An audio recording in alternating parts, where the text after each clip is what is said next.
Today, we embark on a wonderful journey through a poem called Sailing to Byzantium by William Butler Yeats. So, let's set sail on this literary adventure. The poet tells us about a country where old people don't fit in. He describes how the young ones are happily together, just like birds in trees, singing songs, and enjoying life. Nature, with its cycles of life and death, sustains life throughout the year, with the fish, animals, and birds reproducing and dying. The poet tells us that the vibrant and exciting life of the young people makes them forget about important things like intellectual achievements and timeless wisdom. The poet describes how an old person might seem unimportant, like a worn-out coat on a stick, unless their soul is lively and rejoices in life despite the aging body. The poet says that there is no school that teaches people how to sing with their souls. Instead, people should learn from the magnificent achievements of their ancestors. He tells us that he has sailed the seas to reach the ancient and holy city of Byzantium. The poet envisions wise people standing in God's holy fire, like figures in a gold mosaic. He asks these sages to come out of the fire and become the teachers of his soul. He wants them to take away his earthly desires and the limitations of his mortal body, and unite him with the eternal, like a piece of art. Themes in Sailing to Byzantium. One of the central themes in Sailing to Byzantium is the contrast between youth and old age. Yeats presents a world where the young are joyful and immersed in the pleasures of life, while the elderly may feel insignificant, like a tattered coat upon a stick.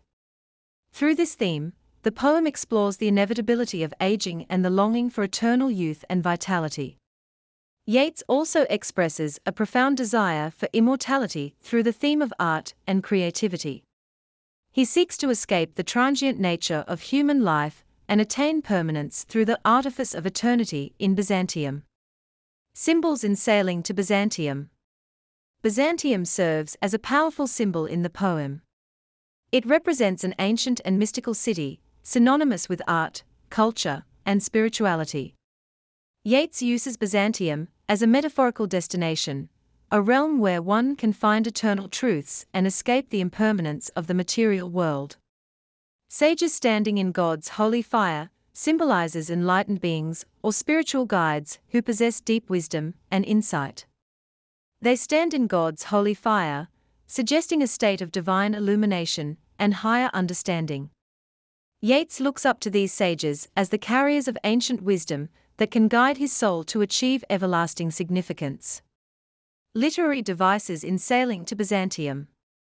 Yeats masterfully employs vivid imagery to paint a picture of the contrasting scenes in the poem. He describes the young in one another's arms and the salmon falls, the mackerel-crowded seas, to portray the lively, youthful world. On the other hand, he uses the image of an aged man, a tattered coat upon a stick, to depict the frailty of old age. The entire poem can be seen as a metaphorical journey of the soul. The physical journey to Byzantium symbolizes a spiritual quest for immortality and artistic transcendence. Yeats uses the idea of sailing to convey the transformative nature of the soul's pursuit. In the line "Soul, clap its hands and sing," Yeats personifies the soul, attributing human-like qualities to it. This literary device brings life and emotion to abstract concepts, making them more relatable to the reader.